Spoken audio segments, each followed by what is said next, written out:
We continue now at the top of Daf Ayin Bezim and Bezim Meseches Eruvin. This is Eruvin Daf 72b. The Gemara here is discussing the machlokas between Beis Shammai and Beis Hillel. When you have a traklin and a bunch of different residents of the traklin, are they all considered merged together like one, and they don't need to make an Eruv, and they can all join as if they're one residence? That's what Beis Hillel says. Beis Shammai say no, they're considered independent, no different than if they were living in 5 different houses. We had a number of opinions on the previous Amud and the Amoraim. What exactly is the case? Meaning, how much of a separation is there between the different residents of this traklin?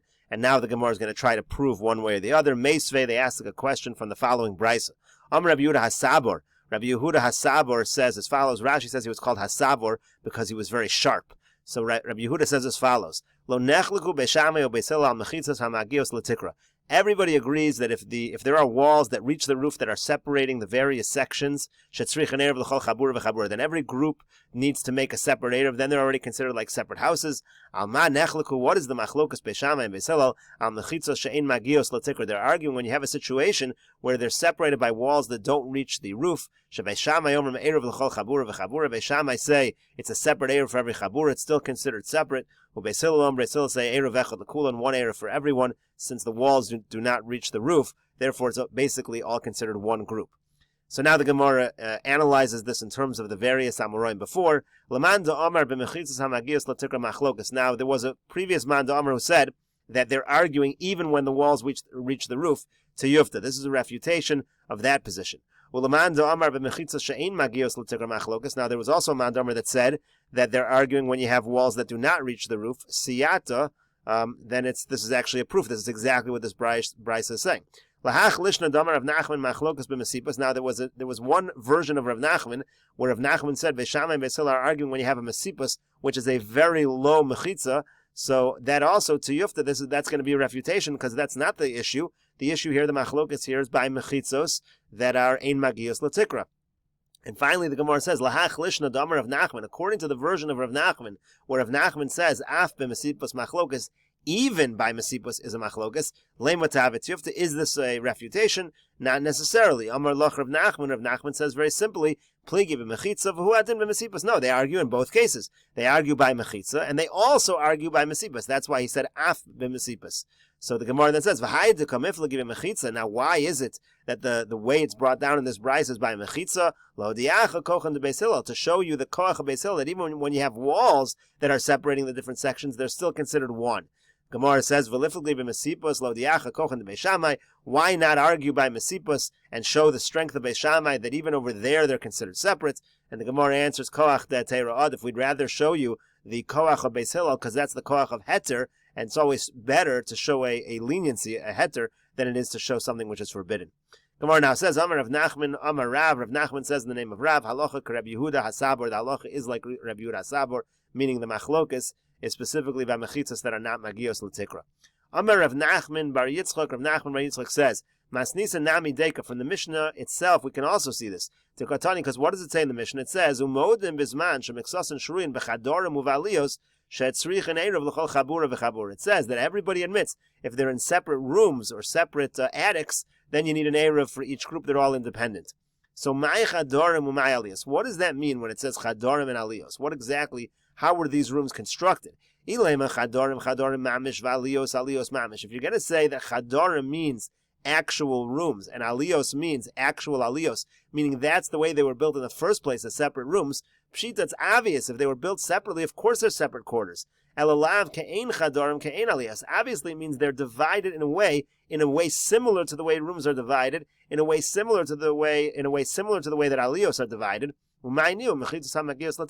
That means they're divided with walls that reach the roof. So it was really all, let's say, one big room. And then you put up these very high walls that reach the roof as a separation. It looks like separate rooms. That's the case where everybody agrees that they're considered separate, which again indicates that the machlokas is when the mechitzas are not magios l'tikra. Shma mina, you do indeed see from the Mishnah that it lines up with Rabbi Yehuda Hasabor. Gemara now says, Tana, we learned in the brayse. When is all of this true? This entire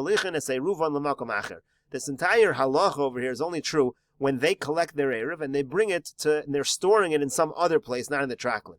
But if the eruv comes to them, Divrei hakol, everybody agrees, Erev echad l'kulan. Everybody agrees that in such a situation, then you only need one Erev for all of them. Rashi over here explains, when do we say that Beis Shammai says it's forbidden, meaning it's considered 5 separate areas, 5 separate residences? That's if they're bringing the bread to some other house, not to the traklin. But if everyone from the chutzner is bringing the bread to the traklin, everybody agrees the traklin is then considered like one residence. Rashi here explains this brisa has a completely different understanding of the machlokas Beis Shammai and Beis Hillel with everything we've said up till now. This Tana, who makes a distinction between where the bread is placed, holds that they're not arguing about whether the walls are separation. Even according to Beis Shammai, in reality, the traklin merges everyone together. It's one residence. There's no shaila. You do not need an erev for the people in the traklin. If they wanted to carry from one section to the other, it's fine. Really, the case is it's just 5 people who collect an erev together. That's what they are already. They're already merged. But Beis Shammai happened to hold that if you have 5 people who made an erev in their chutzner, and then they want to now join another chutzner, the halacha according to Beis Shammai is if they take their erev to there, you can't have one of them be a shliach for all of them. Beis Shammai hold everyone needs to give bread. But if it's the reverse, if the erev's coming to them, kulan shav and shav, they're all equal, and it doesn't need to split up. So that's what Beis Shammai is saying over here. By the case of traklin, they're all one rishus. Lahani dam, it's similar to that case. Beis Shammai rishuyas chaluko saying v'hein lo ervu ki erev bo'etzlan may have it. Because if according to Beis Shammai they were rishuyas chalukos, this would not make any sense. If they were actually considered totally separate rishuyos, who cares if the erev comes to them? So that's why Rashi is explaining that Beis Shammai has nothing to do with whether they're separate residents or they're considered merged. They're for sure considered merged. Rashi just happens to hold, Beis Shammai just happens to hold that even in a situation where you merge together, if you then try to join another chutzner and you place the bread in that chutzner, you can't have one be a shliach for everybody. So that's what the brisa is saying over here. We'll read it one more time. When is all of this true? When the erev is brought somewhere else. But if it comes to them, to the traklin, everyone agrees one erev, meaning they're all merged together. Gemara now says, so what does the following brisa follow? It says if 5 people collect an erev and then they want to bring their erev somewhere else, they can just do one erev for all of them. Obviously that follows Beis Hillel. Beis Shammai say if you're going to take it somewhere else, one person cannot be a shliach for everybody. Some have a different version. When is this true? When the erev comes to them. But if they would take it to somewhere else, then it's the reverse. Even Beis Hillel would agree that you need a separate erev for everybody. So if it comes to them, that's where the machlokas actually is. That's where Beis Hillel says, fine, one is good. Beis Shammai say no. But if it went out, if they took the bread somewhere else, then they would need an erev for every chabura. Rashi here says, here they're arguing, in this particular case, to Beis Shammai Safri, Afal Pisha, Rishus Achasi, Beis Shammai hold, even though it's all one Rishus, and it's like 5 houses that join together in an Erev, the Erev Bo'etzlan, and the Erev's coming to them, Afilu Hachi Kulu Boile Eruve, still Beis Shammai hold. They all need to join the Erev now that some other outsiders are joining. Well, Beis Hillel Savri came into Erev Bo'etzlan, no, Beis Hillel say no, if the Erev's coming to them, then it's fine. And then again, everybody agrees, if it's going l'makom acher, divrei hakol tzrich an erev l'chol chabura v'chabura. According to the second version, if it's going out somewhere else, everyone agrees you need an erev for each group. So kaman oz l'hadatanya. Now, if you go with that version, who does the following brisa follow? Chamisha shagavu es Eruvin kishamolichin es Eruvin l'makom acher erev echad l'kulin. It says that when they take their erev, 5 people that collect an erev, and then they want to take their erev somewhere else. So now you're going to need an erev for each and every one. Kaman delo kachat. So this is not going to follow any of them, this brisa.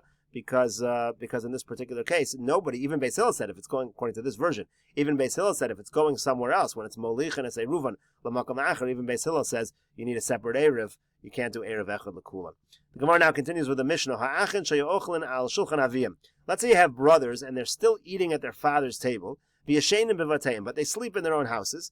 So tzrich an erev l'chol echad v'echad. They're going to need erev for each independent person. If they want to join the chutzner, they're considered independent. Lefikach, therefore, if one of the brothers forgot and joined the Erev, mevatel es reshuso, he's mevatel his reshus. Amosai, when is all this true? That's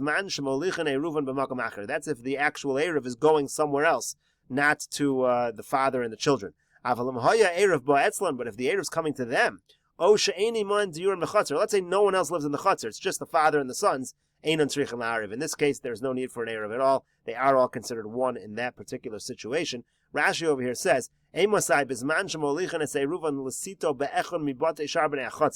placing the Eruv in one of the other houses of the chutzner, once you already need to make an Eruv because these other people are there, since the other residents need to make an Eruv, they aser, so too the sons will also aser. They all need to give bread. Since they sleep in separate areas, and they take food from the father, as the Gemara will explain. The Gemara is going to explain they're not actually eating in their father's house in this Mishnah, they just get food from their father. But let's say the Eruv is coming to the father's house, so they don't really even need to do an Eruv. The rule is that the house where the Eruv is, you don't need to have bread. They don't need to give bread. They're just collecting the bread. Then they could all be drawn after that and be drawn after the father. If no one else lives in the chutzner, let's say no one else lives there, so no one else is forcing them to make an Eruv. Then they don't need to make an Eruv. They're all like one. It's like one residence in that particular situation. So the Gemara over here says, should we learn from this Mishnah that it goes by where you sleep? It does not go by where you eat. That's certainly the implication, because they're eating at their father's table, they're sleeping in their own house, and apparently we're saying tzrich and erev l'chol echad v'yachad. Gemara says, no, Amar Rav Yehuda, Rav Yehuda says in the name of Rab, and Mekabli Pras Shano, they actually don't eat by their father, they just receive a portion of food from their father, so it's no proof to this issue. Tana Rabbana, we learned in a Braisa, Misha Yeshlo Beis Shar, somebody has a gatehouse, achsadra, some kind of porch, marpesis, a balcony, b'chotzer chavero, and that's in the courtyard of his friend. Hareza ein oser olav. That does not cause any prohibition. However, if he has beis hatevin, a place for straw, beis habakar, beis ha'etzim, place for cattle, place for wood, beis ha'otzaros, a storehouse, hareza oser olav, that does cause an isser. That person would need to make an eruv in order not to prohibit caring for the other person.